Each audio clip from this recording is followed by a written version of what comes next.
Új hírek érkeztek az FC Barcelonát erősítő Lamine Yamal egészségügyi állapotáról, aki nem mellesleg egy példaértékű cselekedetre szánta el magát. Érdekes dolgok derültek ki a Manchester Cityt irányító Pep Guardiola szerződés hosszabbítását illetően. Kylian Mbappét lefukozhatják a francia válogatottban. Richard Kvaratskhelia menedzsmentje kapcsolatba lépett az FC Barcelonával. Nem akármilyen megtiszteltetés érte Szoboszlai Dominikot. Szalai Ádám ismét üzent az érte aggódóknak.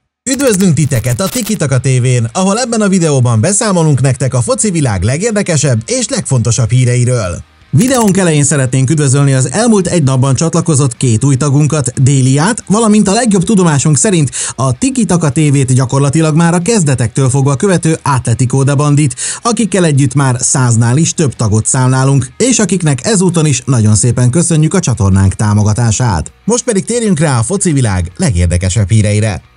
Az Európai Labdarúgó-szövetség fegyelmi testülete tegnap döntést hozott a botrányba fulladt Románia-Koszovó Nemzetek Ligája mérkőzést illetően. Mint ismert, a szóban forgó múlt pénteken megrendezett találkozó a 93. percben 0-0-ás állásnál félbeszakadt, miután a koszovói játékosok a román szurkolók Szerbiát éltető rigmusai miatt levonultak a pályáról, és hosszas győzködés után sem voltak hajlandók folytatni a játékot, így a játékvezető beszüntette a mérkőzést. A hazai szurkolók azért tették mindezt, mert így akarták tudatosítani a vendégekben, hogy Románia továbbra sem ismeri el Koszovó függetlenségét, amely 2008-ban kiáltotta ki elszakadását Szerbiától. Az UEFA már a hét elején jelezte, hogy fegyelmi eljárást indít az ügyben, és tegnap meg is született az ezzel kapcsolatos ítélet. Ez szerint a meccs 3 pontját 3-0-ás végeredménnyel a vétlen román válogatott kapta meg. Jól lehet, a koszovóiaknak van lehetőségük fellebbezni a döntés ellen a Nemzetközi Sportdöntőbíróságnál, így ez az ítélet még nem tekinthető jogerősnek. Mindazonáltal a románok sem úszták meg szankció nélkül a történteket. A helyi labdarúgó-szövetségnek ugyanis a román szurkolók viselkedése miatt 7 különböző bírságot is be kell fizetnie az UEFA kasszájába,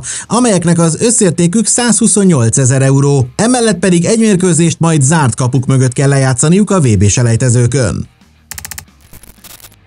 A La Gazzetta dello Sport értesülései szerint a Juventus azt fontolgatja, hogy januárban igazol egy új középcsatárt, a torinói klub támadókat tartalmazó kívánságlistáján pedig állítólag igen előkelő helyen áll a Bayer Leverkusen cseh játékosa, Patrik Schick. Az Ebra-Csíkosmezes Egyesület elkövette azt a hibát, hogy Dusan Vlahovic személyében egyetlen hadrafogható centerrel vágott neki az új idénynek, hiszen annak ellenére sem igazolta nyáron új középcsatárt, hogy a szerb alternatívája Arkadiusz Milik még június elején súlyos sérülés szenvedett, ami miatt a lengyelt azóta már kétszer is meg kellett műteni, így ő ebben az évben már biztosan nem léphet pályára. Ez a döntés pedig most alaposan visszaütött, mert hogy Vlahovic a szerb válogatott hétfői Dánia elleni Nemzetek Ligája meccsén combizomsérülés szenvedett, ami miatt legközelebb csak decemberben léphet ismét pályára. Ez pedig azt jelenti, hogy a Juventusnak a következő 2 nagyon fontos meccsének is vérbeli középcsatár nélkül kell neki mennie. A szériában az AC Milan, míg a Bajnokok Ligájában az Aston Villa ellen. Érthető módon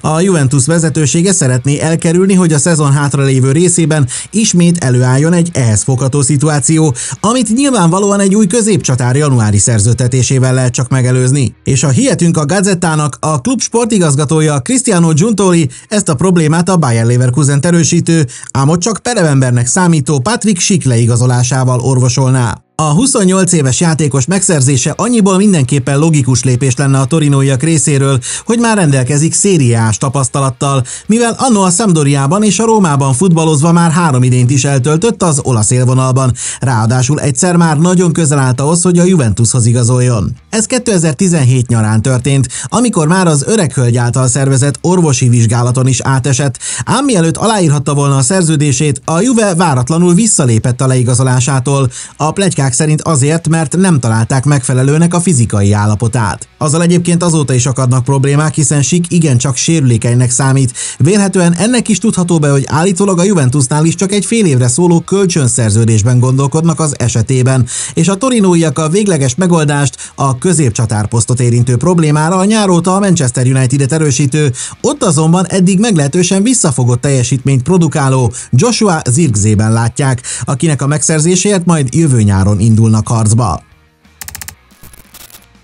A múlt szombati Hollandia-Magyarország Nemzetek Ligája mérkőzés vélhetően örökre bevésődött minden magyar ember emlékezetébe, és nem a 4-0-ás vereség, hanem a válogatottunk edzői stábjába tartozó Szalai Ádám rosszul léte miatt. Az egykori kiváló csatár szerencsére most már sokkal jobban van, és erről már az ominózus mérkőzést követő napon közzétett Facebook bejegyzésében is igyekezett mindenkit biztosítani. Tegnap pedig Ádám egy újabb üzenettel jelentkezett, ebben pedig újfent megerősítette, hogy jól érzi magát, és egyúttal köszönetet mondott mindenkinek, aki ellátta, aggódott érte, és üzent neki az elmúlt napokban. Sziasztok! Szeretném megköszönni azt a sok kedves üzenetet, biztatást, szeretetet, amit tőletek kaptam. Tudom, hogy sokan gondoltatok rám és aggódtatok értem. Küldtétek a gyógyító energiát, amiért nagyon hálás vagyok. Szerencsére végig jó kezekben voltam, minden segítséget megkaptam, amiért ezúton is szeretnék köszönetet mondani a magyar és a holland orvosi stábnak, a holland és a magyar szövetségnek, illetve az amszterdami kórházban dolgozóknak. A német szövetségnek pedig köszönöm a támogatást és a jó kívánságokat. Minden kedves érdeklődés nagyon jól esik, de a megértéseteket kérném, hogy a továbbiakban az egészségi állapotomról nem szeretnék nyilatkozni.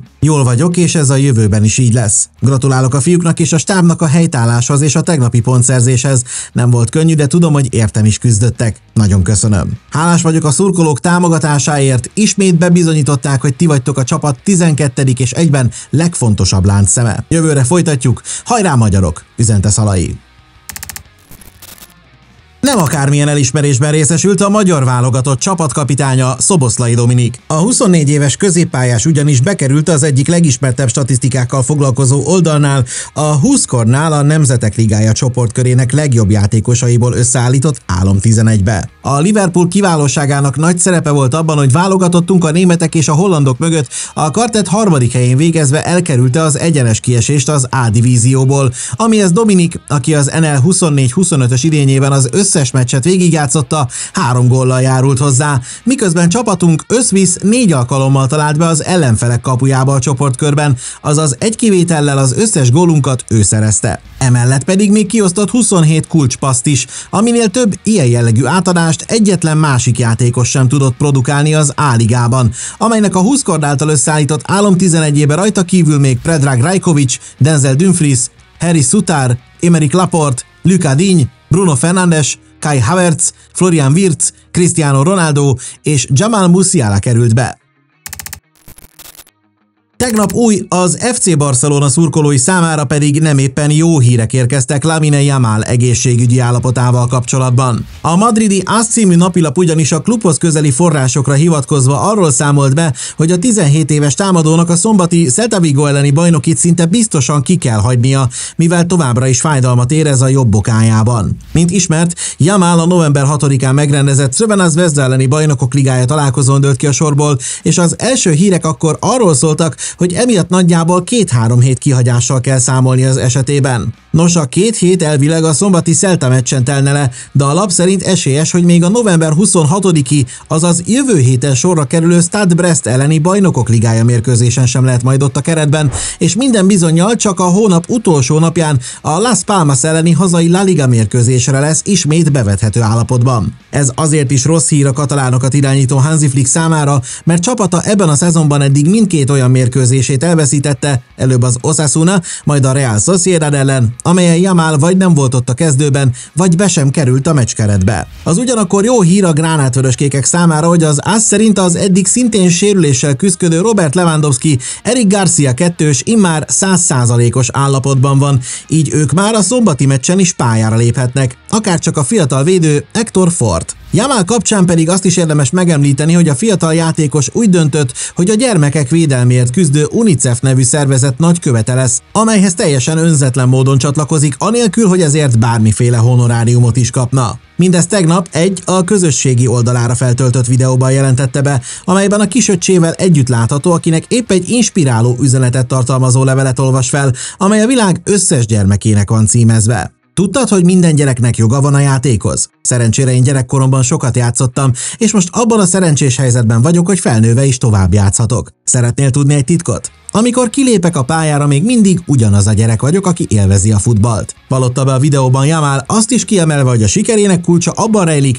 hogy nem fél a vereségtől. Ti vagytok a jövő. Soha ne felejtsetek el játszani és boldognak lenni. Én mindig itt leszek, hogy segítsek elérni ezt nektek, és ezért most az UNICEF-hez is csatlakozom, hogy együtt biztosíthassuk a gyermekek jogainak érvényesülését. Zárta mondandóját a Barca szélsője az ominózus videóban.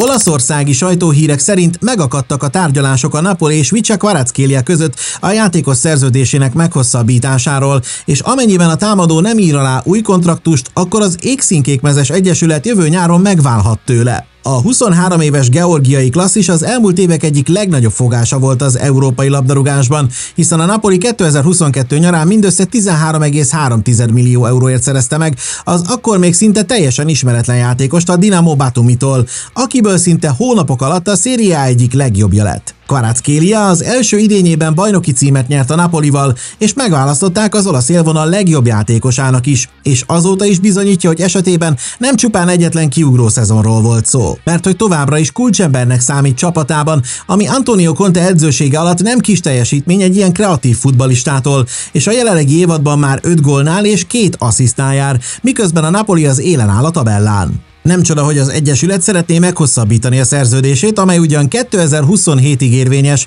azonban viszonylag alacsony fizetést tartalmaz. Amikor 2022 nyarán megvették Kvaratskhéliát, akkor csak évi bruttó 2 millió eurós bért adtak neki, amivel még a középmezőnyben sincsen a csapaton belüli fizetési listán. A hírek szerint ezt a klub hajlandó lenne megtriplázni, vagyis évi bruttó 6 millió eurót kínál a támadónak, azonban a Sky Italia úgy tudja, hogy Kvaratskhelia ennél is többet, egészen pontosan évi 8 millió eurót szeretne kapni. Ez egyébként a legmagasabb fizetés lenne a Napoli keretében, ha nem számítjuk a jelenleg a Galatasarayban kölcsönben szereplő Viktor Osimhent, aki évi bruttó 10 millió eurót keres, de ezt jelenleg nem a Napoli, hanem a török egyesület fizeti neki. A Sky Italia szerint Kvaratskhelia, illetve az ügynöke egy feltétellel belemehet abba, hogy a fizetése megálljon bruttó 6 millió eurónál, ha a Napoli a szerződésében lévő kivásárlási záradék összegét 100 millió euró alatt tartja. Ezt az összeget egyébként a klub a pletykák szerint 130 millió euróban határozná meg. Nem biztos, hogy jó taktika egy ilyen magas klauzula, hiszen korábban Osimhen esetében sem vált be a dolog.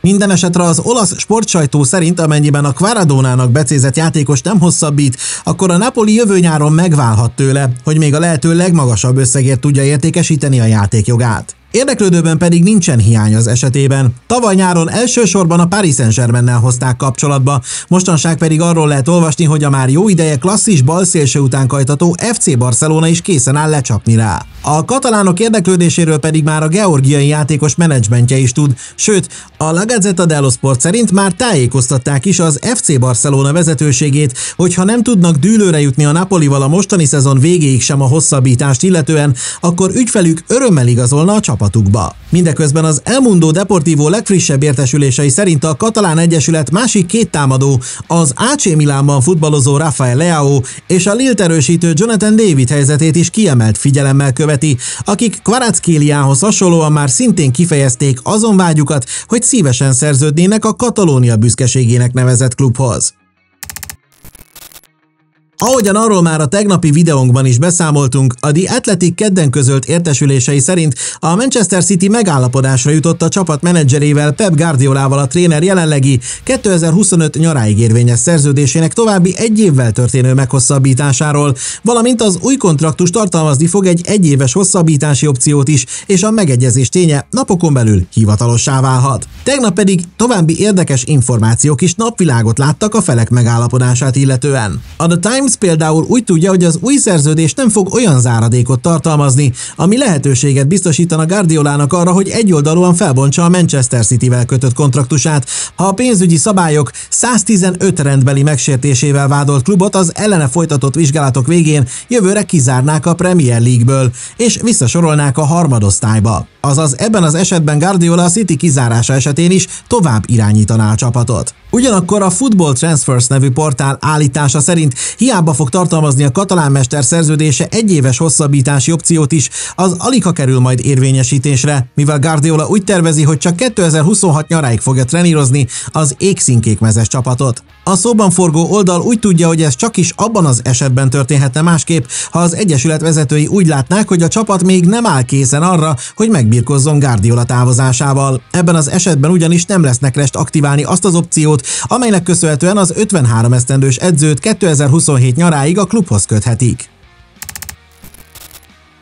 A L'Équipe értesülései szerint a francia válogatott szövetségi kapitánya Didier Deschamps szeretne egy komoly, négy szemközti beszélgetést lefolytatni Kylian Mbappéval, amelynek a témája a csapatkapitányi karszalag lenne, amit jelenleg a Real támadója birtokol a Gall nemzeti csapatnál. Az elmúlt időszakban rengeteg problémával küszködő 25 éves támadó az októberi és novemberi válogatott összetartáson sem volt jelen, előbb itt a saját akaratából, utóbbit pedig Deschamps döntése miatt hagyta ki, aki állítólag hamarosan felveszi a kapcsolatot Mbappéval, hogy beszéljen vele a nemzeti csapatban betöltött szerepéről. Az edző a L'Équipe szerint azt szeretné kideríteni, hogy Mbappé számára nem okoz-e túl nagy terhet a csapatkapitányi tisztség betöltése, és hogy a karszalag viselésével járó nagy elvárás okozta nyomás nem függ-e össze a mostani gyengébb formájával, mert ha igen, akkor inkább megfosztja őt ettől a titulustól és egy másik játékosra bízza a vezérszerepét a válogatottban. Hogy erre a diskurzusra mikor fog sor kerülni, azt egyelőre nem tudni, ugyanakkor ha Deschamps úgy döntene, hogy elveszi Mbappétól a karszalagot, akkor a L'Équipe szerint a legnagyobb eséllyel az Aurélien Tchouaméni, N'Golo Kanté, Ibrahima Konaté trió valamelyik tagja léphetne a Real támadójának örökébe.